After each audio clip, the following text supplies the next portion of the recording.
এই নিরামিষ আইটেমগুলো যেমন ধোকা, পনির মা থাকতে মাই করতো। আমি কখনো কল্পনাও করিনি যে আমাকে করতে হবে। কে আর করা যাবে, এখন আমাকেই করতে হয়। আজকে করছি ধোকা। ধোকা করার জন্য প্রথমে আমি আটা নিয়েছি। ময়দা নিলে বেশি ভালো হয়, কিন্তু ময়দা নেই। আটার মধ্যে একটু একটু করে জল দিয়ে লুচির মতো করে আগে বানিয়ে নিয়েছি।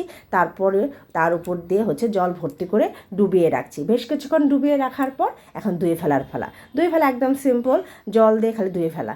আমি একেবারে ধুয়ে ফেলার জলটা ফেলে দেই না, ওটা আমি একটা পাত্রের মধ্যে রেখে দেই, সেটা দিয়ে আমি চাপড়ি বানাই। দেখা গেল যে উপর থেকে পাতলা জলটা ফেলে দিয়ে নিচের যে আটার ঘন গোলাটা থাকে সেই গোলাটাতে চাপড়ি বানিয়ে খাই। আমার মাও তাই করতো।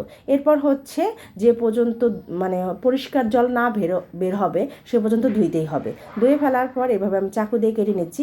মাকে দেখতাম ছিঁড়ে ছিঁড়ে নিতে, কিন্তু ছিঁড়ে ছিঁড়ে নেওয়াটা আমার কাছে ভালো লাগে না, এই জন্য কেটেই নিচ্ছি।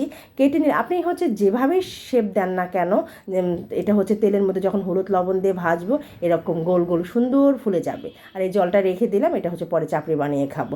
আজকে রান্না করছি কাটা আলু দিয়ে। আজকে সিদ্ধ করে আলু নেই, কাটা আলু দিয়ে রান্না করতেছি। এত পরিমাণ টেস্ট এই খাবারটা, অনেক অনেক টেস্ট। নিরামিষ আইটেমের মধ্যে এটা সেরা।